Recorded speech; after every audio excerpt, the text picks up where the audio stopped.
Many of you have driven along Newcastle Road West and maybe have seen the building here, Lifesteps, and you wonder, what do they do here? What kind of services they provide, and who are they? So let's go inside and learn about Lifesteps here in Butler County. We're in the office of Karen Owens. She's the president and chief executive officer of Lifesteps. Karen, I know this organization's been around for a long time, but briefly tell us what kind of work you do and who do you serve? So Lifesteps has been serving our local community since 1923, and we provide services to children, students, adults, and seniors through generations of care. I understand you've got about 8,000 clients. Just specifically, what programs do you have for them? Serving over 8,000 individuals and outreach to 12,000 people, we provide everything from early care and education to child check screenings, which we're going to hear about today, to serving young adults going through transition, as well as adults and seniors as well. Now, these are programs that started back in 1923, but it wasn't called Lifesteps back then, was it? It wasn't. A lot of people really know the organization from its beginning when it was the Crippled Children's Society and then Easter Seals, and then the name was changed when it became Lifesteps, what it's known today. I understand the original sponsor was the Rotary Club of Butler? It absolutely was, and we are proud to still have a partnership with the Rotarians who support the organization and our mission. We'll be talking today with some of your staff specifically about some of the programs, but along the way, if somebody needs some information, you have a website they can go to or a phone number they can call? We absolutely do. Folks can certainly reach us at our website at www.lifesteps.net, or they can call us at 724-283-1010. We'll be back to talk a little bit later, but meantime, let's meet some of your staff and learn about some of the programs. Thanks so much. That would be great. Autumn Timmons is the Director of Family Services here at Lifesteps. Now, we've been hearing about the Child Check program, and I know it serves thousands of people. Just what is Child Check? Well, Child Check is actually a fundamental program here at Lifesteps. It's been around for almost 30 years. Basically, what Child Check is a developmental screening or an autism screening that we can provide families free of charge and allow them the opportunity to have their children from birth to age 5 checked to see if there's maybe any milestones or developmental needs that we could be addressing before they hit kindergarten. Now, do you think that every parent should have their young infant here to have a child check? Everyone, regardless of what they think might or might not be wrong? Absolutely. I don't see any harm in it whatsoever. We find a lot of parents actually like to come to just for that peace of mind, to just have them checked to make sure is my child developmentally where they're supposed to be. And the nice thing about it is we actually give them little tools to be helping them meet some of the little criteria that they'll be looking for towards kindergarten. Well, how do you do this with an infant who you obviously can't communicate with by talking with them? How do you do it? Actually, they do. We have an early intervention specialist that can sit and talk with the parents and work with the infant to see if they are meeting certain criteria within a certain category. That means they have to react to something that's said or shown? Absolutely.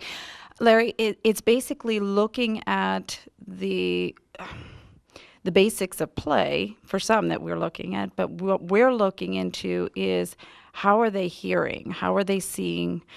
What are they saying? What kind of socialization is happening? Are they using their fine or gross motor skills? Some of it is all in play that they're doing, but we are able to interpret that to find out if they are at the developmental appropriate age levels that they should be. So even though a 6-month-old or even sometimes an 8 or 10-month-old child can't really relate, they can't verbally communicate with the person who's checking them, how do you know if there's something wrong? It's the tools that we use and what they are doing and providing for those children and the parents, and listening to the parents and what they're saying is happening, what they're seeing at home too and around their environment. Just to give you an example, we had a mom and dad move into the area. And while they were here, they didn't know anybody. They didn't have any family. The mom was raising the child at home on her own, and she happened to hear about our screenings, and she thought, oh, I'll maybe take my child to see what they can tell me, because what she was noticing was he was replacing some of the names of objects. And while they thought it was cute, she couldn't get him to say those objects.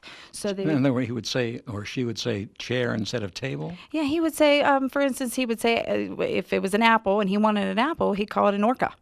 And so she'd say, well, it's an apple. And she tried working with him. And what ended up happening when they came here, they found that he was unable to use certain muscles within his tongue to be able to speak certain vowels. And so we were able to connect him with early intervention within the area for the local services that we have. And we've provided them with all the necessities that they needed to get started in that route. And sure enough, within the year, he was speaking the words that he needed to be saying, and ended up graduating from the speech therapist that they found he was with and could use, and no longer needed the services. It sounds like early intervention is very important then. Yes, early intervention is key, and that's what a lot of families need to know. Early intervention is very important in the fact that if we can reach them between birth to 5, by the time they hit kindergarten, it's amazing how easily it is for them either to not need extra help come kindergarten, or transition beautifully in there with the teacher, and the teacher has everything they need at their fingertips to be able to provide great education for them, instead of getting them at kindergarten and looking to find where do we need to start in some of the behaviors, how do we need to break the habits at this stage to get them to go in the direction they need to. Now, are there some conclusions that you come to that you can't solve? Not necessarily, that we're not actually giving them a test or an evaluation to diagnose, but what we're doing is giving them a snapshot to say, this is what we found. These are tools that you can use if we see that they're not necessarily at that point, maybe they need referred or they're on track. But if we find they do need referred, we can then say, these are the tools that you would need to get them the services moving forward. Like we've done, last year alone, there was 3,178 children that we screened, and 768 of those children actually needed something beyond us. So that's where we're looking anywhere from an average of 24 to 32% of our children need referred on for other services. Now, some parents might not want to find out. They might be, well, let's see, why go in there? We're just looking for trouble. Mm-hmm. It can be scary for some parents, but at the same time, it's free. It's nothing that that would be scary for them. Basically, to run you through what it would look like, a parent could call in. We would talk to them about where they are. We are in 6 different counties, from Armstrong, Indiana, Butler, Beaver, Lawrence County, and Mercer County. They can either come to our center here for a private screening or a local site that we visit. They come in, sit down, we talk to them just for a few minutes about the child or children if there's more than one under the age of 5. And then we do our screening with the child right there with the parent for 15 to 20 minutes. And at the end, we share the results, and that's it. To make it easy for people to take advantage of the Child Check program here at Lifesteps, you go out in the field, don't you? Absolutely. We try to get out and about as much as we can to find the children that we can access them through preschools, daycares. We've looked into events in the area, that we are at the Kids Day and the malls and the health fairs, anything that we can touch families, expose families to the early intervention process as quickly as possible. And they can call here at Lifesteps to get information? Yes, they can call Lifesteps at 724-283-1010, and that'll connect them to the Child Check team to get the services. Thanks very much. You're welcome, Larry. There's a program here at Lifesteps called Transitions, and the director of the program is Lynn Picilo. Lynn, what is the Transitions program? The transition program is designed to assist individuals with intellectual and developmental disabilities such as autism, cerebral palsy, or Down syndrome reach their full potential and live an independent and productive life. Reach their full potential, meaning they can get a job and exist in the outside world on their own? To their highest potential. Some can have greater independence than others, but we believe they all can maximize their abilities. How do you do this? What kind of steps do you take? Well, on a typical day, the students come into the program and work on skills for independent living, employment and vocational skills, and prepare for possibly future education and training. Do they stay here or do they still live at home? They just come for the day. They arrive around 7:30 in the morning and stay until 2:30. So you prepare them for the outside world. How do you go about doing that? We have classes, so the students attend very interactive classes, very engaging classes. We have special ed teachers that work directly with them. Some of the curriculum is video-based, so it keeps their attention. And we work on areas such as being safe in the community, handling emergencies, being safe on the internet. That's a big one right now. We also help them learn how to manage their money, manage their health care. Also just shopping and cooking and being independent. Are they on their own or are they living with families somewhere? They either live in private homes or they live with in a community home, either one. Mm-hmm. Now you're preparing them for a job eventually. I guess that's what the goal is. How does that person have any idea what it's like in the outside world on the job? Well, we teach them employment skills, first of all. So they're learning how to be professional. They're learning how to conduct themselves in an interview, prepare a resume, speak to a supervisor, and mostly do a good job. And then we further reinforce that out in the community with our business partners. We have several, the Marriott, Walgreens, TJ Maxx, the Humane Society. Are they hiring them because they're doing the community a favor, or are they hiring real employees? They're hiring them because they can do the job. People with disabilities do not want someone to hire them out of charity. They want them to hire them because they can do a good job. One of our students just got a job at TJ Maxx. He starts tomorrow. Now, when they go through this program, obviously all of them are not at the same level. How do you deal with that? Because some will learn faster than others. Correct. Our teachers are miracle workers. We currently have 32 students, and our teachers know what each person is working on.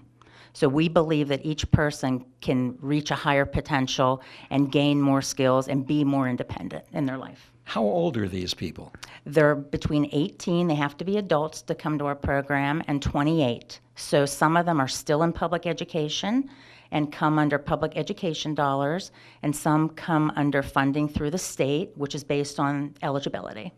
How do you know, well, can they all succeed? Can they all end up getting jobs because they're at such different levels emotionally and intellectually? We have some students, when the students come to us, we do a assessment with the family and with their whole team.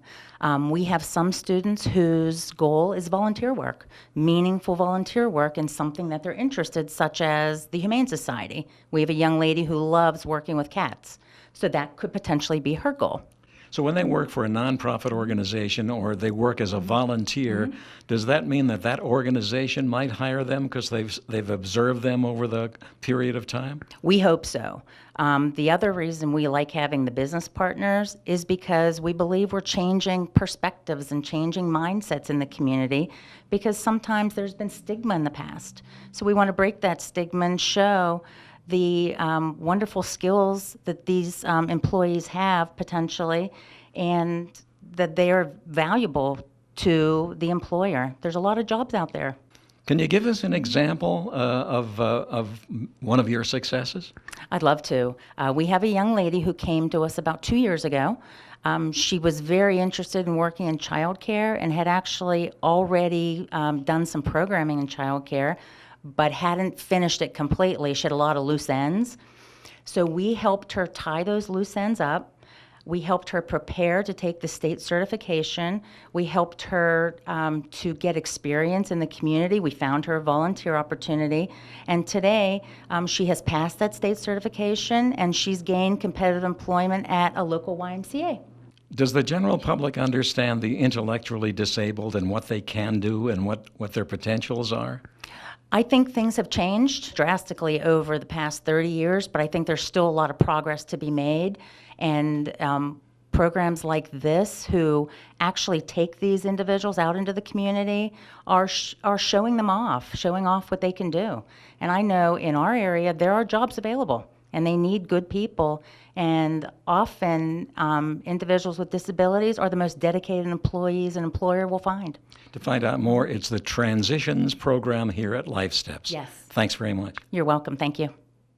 The Chief Program Officer here at Lifesteps is Michael Getke. And Michael, I know one of the programs that you're involved with is called Community Homes. Just what is that?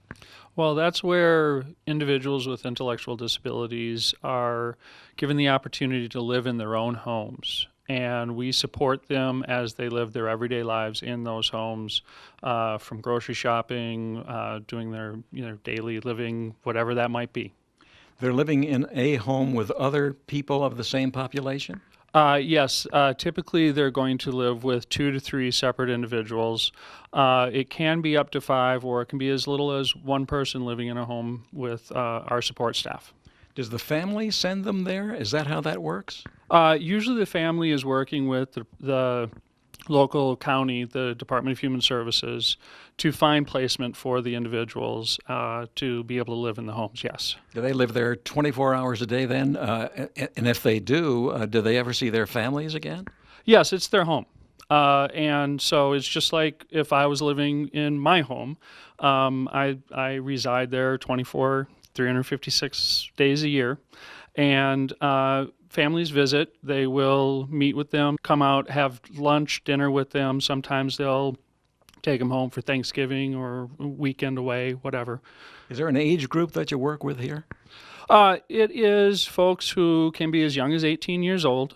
Our oldest residents, we have a couple of twins in a couple of our homes that are 85 years old. And that means that they live with several other people, plus some counselors or some trained people. Do they sometimes not get along with the other residents? If that happens, our residential companions are trained to work with them to problem solve and to come up with good solutions. And if there's need for some further intervention or assistance, we work again with the Department of Human Services to plan out some good options for everybody involved. Do the people who start living in these community homes remain in those homes for the rest of their lives? They can. It is their home, and they've moved into it. Many of our residents will stay in from the time they move in until the time that they age out, either for any number of reasons for the rest of their lives. And what are the requirements to get into that program? There is a basic requirement of wanting to be able to live an everyday life independently as an adult, and to essentially qualify through the state for the program. Now, there's a daytime program you have also. Explain that to us, if you will. Sure. That is our Adult Day Health Services. The Adult Day Health Services program works with individuals who are typically older. And in that program, the families who are typically working families or need some type of respite will drop their adult relative off, and they will spend the day with us, having the opportunity to have nutritious meals in a medically modified or medically monitored community setting, where they can make sure that their needs are being met. Are there some programs within that program to help them through these disabilities? We have, in addition to regular staff, we have nursing staff here at the Adult Day Health Services who can help to make sure that any of their medical needs are being met. Are there many in the program? There are about 16 folks in the program right now. And where are these homes? They're within a 20-mile radius of our Butler Center location here in Butler County. So this would be an additional expense for Lifesteps. Do you have to buy these homes or do you rent these homes? The community homes, we do a combination of purchasing and renting. We have several partners that we work with in the rental community and they help to provide that service. Otherwise, we've purchased several homes as well. If there are some people watching us today who are interested in getting some more information about the community homes or the day homes, how do they go about doing that? For the community homes, the best way to start is through their local county and contact the Department of Human Services and explain that you're interested in residential services for your adult child. For Adult Day Health Services, you can actually contact Lifesteps, and we'll start you through the process. Michael, thanks very much. Thank you. So we're back in the offices of Karen Owens, the President and Chief Executive Officer. We've seen a lot of the work that some of your people do here, learned a lot about the various programs. Now, all of this costs a lot of money. Where does the money come from? Well, we are funded by both federal, state, and local funding, as well as donors who support the organization, foundations, private donations, and through our Family Caring Fund, which supports programs and services not otherwise funded by federal, state, and local funds, as well as we also have a Changing Lives initiative to support our long-term sustainability. So we are multiple funding sources that the organization receives. Now, you serve 10 counties, I understand. Are all of your programs in all of the 10 counties? We do. We provide services across western Pennsylvania, across 10 counties, and we're very proud of the dedicated and caring staff that we have here at the organization to provide over 35 programs and services. Karen, why should people watching us today donate money to Lifesteps? Why should they give you their money? Well, Larry, it's very important that our community support those who have special needs, whether it's a young child, a young adult, or an adult or a senior. Families go through life's changing needs, and that's our mission, helping individuals and families with life's changing needs. And we are here to provide supports to the community, and we ask that the community also help those as well. Karen, we've been walking through the halls here for the last hour or so, preparing our program today, and we've seen people of all ages coming and going into different classrooms and different offices. How many people come through the offices here every day? Well, to our programs and services, we serve hundreds of people every day, and of course, each year serve over 8,000 people from our 35 programs and services that we offer. And I'm proud to say that we have a dedicated and caring staff to provide those services for our community. Once again, let's give the website so people can get some more information in case they're interested in contacting Lifesteps. Yes, certainly. You can reach us at www.lifesteps.net. Karen, thanks so much for having us in today. And thank you. Lifesteps here in Butler, serving Butler County and 9 other counties in western Pennsylvania, serving from 8,000 to 10,000 clients throughout the year. I'm Larry Berg. We'll see you next time on Faces and Places.